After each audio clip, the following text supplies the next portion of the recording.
Hi everyone, Keya here from Ventura Healing Center and wanting to talk to you a little bit about what's going on right now. And before I get into that, let me just introduce myself quickly. I work as a clinical hypnotherapist, trainer in neuro-linguistic programming, and an energy medicine practitioner. So basically, I help people heal themselves, learn how to focus on their internal conversations so they can create a more how would I say it? So they can create a more desirable reality, like a reality that they know they can have for themselves, but somehow are missing it. So how do you get into a place where you can have that for yourself? So that's the work I do. And energy medicine, let me quickly say what that is. Energy medicine is working with the energy field around you and within you. So basically you are made up of 4 elements, earth, water, fire, and air. You might have heard of that, earth, water, fire, or air. When you're feeling a little bit stuck, that means you have a little bit more of earth. When you are feeling quite emotional and you don't know how to like get a hold of yourself, and that is a lot of that your water element has gone out of balance or feels like out of balance, and that's why you're feeling that way right now, like you're crying and you can't stop, or you're panicking and you can't stop. And then there is the air element when you're talking, like right now I'm talking, but you feel like sometimes you might have noticed some people who are talking, and they're taking up all the airspace. So that is people with a lot of active air element. And fire helps you with your dreams, your not the dreams at night, I mean, of course the dreams at night too, but your hopes and your passion within you, something you have the fire to go out and do. So like activists, they have a lot of fire within themselves. So that is a person that ideally you would say is a fire person, because to not only just feel for themselves but also feel for others to the extent that makes them go into action, that is a fire element. So so when you have too much of air going on, you might feel a little bit lost. Too much of earth element, then you might feel stuck, because a healthy earth would make you feel stable. And but unhealthy earth element makes you feel stuck and lost. Like a healthy air element is like excellent communication, but unhealthy air element would make you feel lost because you have too many ideas and you don't know which way to go to. And then healthy fire element makes you go ahead and create, and also speak for those who can't speak for themselves, fight for those who can't fight for themselves. But an unhealthy fire element is wherever you go, you just have drama around you. That is unhealthy fire element. And then water is like, your emotions, you're in touch with it, and you flow, and everything is beautiful around you. You can feel so well. You're an empath. You can pick up energy signals from here and there. But an unhealthy water element is like when you can't stop crying, or maybe you're doing like you put on a lot of weight, like you don't eat unhealthy, like all your eating patterns are very good, but then you just can't drop the weight. That is an unhealthy water element. So that was just like a brief thing. I just spoke about it from the top. So when I work with someone, I help them bring their elements into a balance, which is aligned with who they are. For some people, too much water is good. For some people, it is not good, because that is not who they are here for.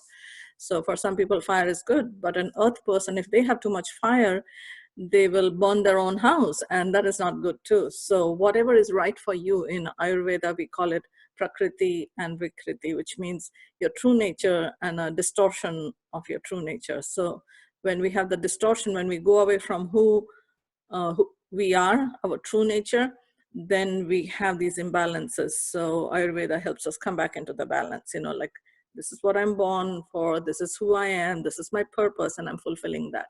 And that's a very healthy, balanced life. So yeah, that's what I work with and help people find it for themselves, because all healing is self-healing, all hypnosis is self-hypnosis. No one can hypnotize you unless you give them permission to No one can heal you unless you don't want to be healed. It's a fact. I know I start off being very direct, but that's who I am. And my clients always tell me that, Keya, this is why I love you, because you cut to the chase and you just get to it. And to be honest, we do not have time to waste. You have to like get to it and know what to do. So that is why I'm putting this recording together, so you can take some of this and use it right now for you. You don't have to go through the process, because we do not have time for the process. You don't want to be hurting for years and decades to finally get to something. I don't want you getting married to your therapist. I mean, if you want to, that's a different story.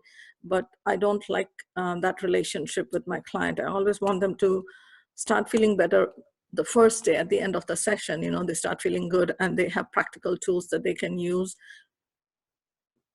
to start seeing results from day one. You don't have to do 12 sessions to get to what you could do it in one day, in an hour, in a session. And it's always baby steps. I help my clients with baby steps. And hypnosis, again, let me talk a little bit about it. It's not about swinging the pendulum in front of you. Some people might do it. I don't do that. But helping you align your conscious thoughts with your subconscious belief system, because there are things you can have it, but then you don't. And why is it? Because it's that subconscious tape that is running its script. Who do you think you are? Who do you believe you are? How do you know you can have that?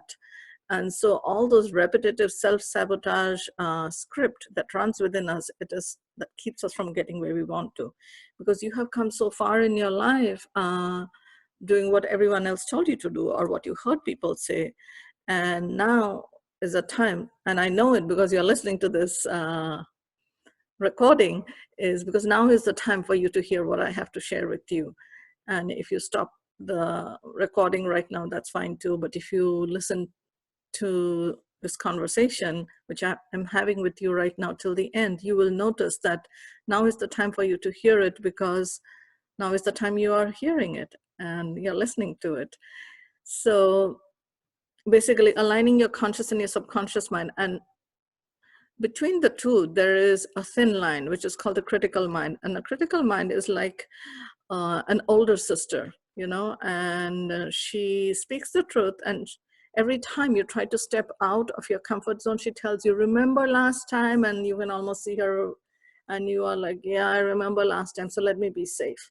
So you call it common sense, but it is really an inner critic and your inner saboteur that keeps you where you are, keeps you safe, but keeps you from playing all out and really living your life on your own terms.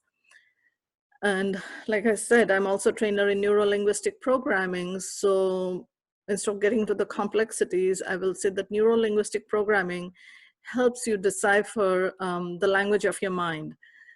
What does that mean? So you have internal conversations, okay? And the things you tell yourself create your reality. Like right now, if you're feeling panic, if you're feeling fear, then what are you surrounded by? Panic and fear. But if you're feeling peace and calm, look around you and you will notice that people around you are also peaceful and calm. So how do you get to a place that you desire? It is by working through your internal conversations, telling yourself the right things, so you will create it. One of the things I love telling my clients is that you cannot have what you want, but you definitely can create who you are. You cannot have what you want, but you create who you are. You attract who you are. And that is how law of attraction works. It, like I'll give you an example. Years ago, when I had a job and my kids were little, like this is like 25 years ago, so I'll be honest, I do not have problem with my age. So I used to come home sometimes crazy. I used to live in Chicago, and sometimes the drive home would be 2 hours. I used to come home and I'd be like so tired. I'd go pick up my daughter, and that day she was also cranky. The day I was cranky, she was cranky. Guess what happens? After some time, my husband would come in and he would be cranky too. And I'd be like, how did this happen? And some days I'd be like, oh, so peaceful, calm and quiet. And the babysitter or the daycare would say, oh, your daughter had such a nice day today. We both would come home happy. And guess what? when her dad walked in, he was also nice and happy, and he had a good day too. So it is like the energy field I was in, somehow that is what I created around me. So right now, people are talking about, I mean, to be honest, I want to date this conversation. There is a pandemic out there, and everyone is in a state of fear. How people have asked not to stay with, social distancing, that's what we are calling it. And we're constantly being told, stay away from people, stay away from others, don't do anything silly, don't do anything stupid. Try to, of course, nobody used that word, but try to not fall sick. And one of the things is immunity boost. You have to boost your immunity. And how do you boost your immunity? It's not just the food you eat. It's the thoughts you feed yourself. It's the emotions you feed yourself. So if you can take care of that, and that is a very good start. And I call them your happy hormones. Your endorphins are your happy hormones. Few things you can do is just exercise, and you have the time, so you can do it. And you don't have to go out and spend too much money. You can do simple stretches. There are tons of information on YouTube, and people are very generous. So it's all out there. Just go ahead and look at something, maybe it's meditation, maybe it's general stretches, general exercises, whatever it is you need to do, you can do that to feel better, instead of listening to the repetition of, oh, so many cases, so many cases, so many cases out there. And it's just a number one, okay? Number two is people are talking of mortality. So let's say they say like 3% people have died of those who have been infected. So if 100 people were infected, 3 people have died. So again, to focus on, okay, so 3 people died, but there are 97 people who have survived the virus, okay? Why not focus on the sunshine, like 97% of chances of sunshine instead of just like 3% chances of rain. So focus on the sunshine. And then the other factor is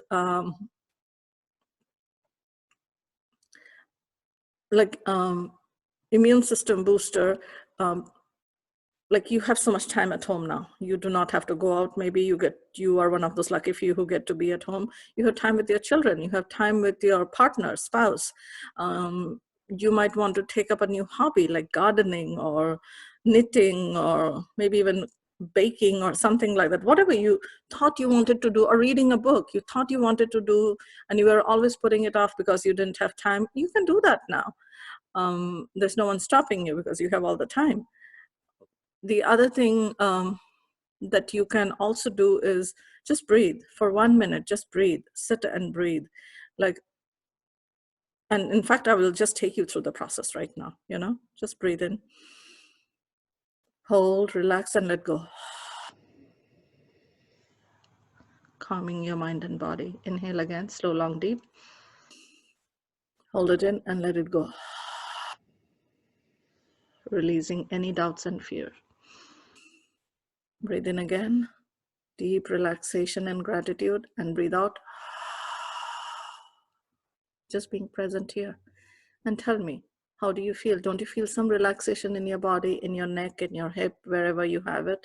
Yeah, that's all you need to do. 3 slow, long, deep breaths, 4 slow, long, deep breaths, breathing in through the nose, breathing out with the mouth, or breathing in with the mouth and breathing out with the mouth. It doesn't matter, just do it, okay? Do something that will take you away from where you are right now. Let's continue our conversation. And I know you are watching this, so maybe you are not in this place, but it's something to think about, is that everyone is going and overstocking on stuff. Don't do that. You don't need 10 bottles of Purell. Let 9 other people have the 9 other bottles of Purell. You don't need all the toilet paper. Let someone else also have it. Because think about it, if you go ahead and hoard everything and your neighbors don't have it, or people in your community or other places don't have it, do you want them all infected and uncomfortable? And that would make you feel comfortable, because I don't think that's what you really want. And the next thing is, if you have stocked up for a year and all these other people who did not get to stock it and they died from not having it, and the world comes to an end. Okay, let's think about it. The world has come to an end, and finally at the end of the year you have run out of your stock. What are you going to do then? I mean, it's a simple thought. You don't need all the eggs, you don't need all the milk. You can let others have it too, and learn to love yourself, learn to be nice to yourself, learn to be nice to others around you. And I will see you next time. Until then, take care. Love you. Bye. Namaste.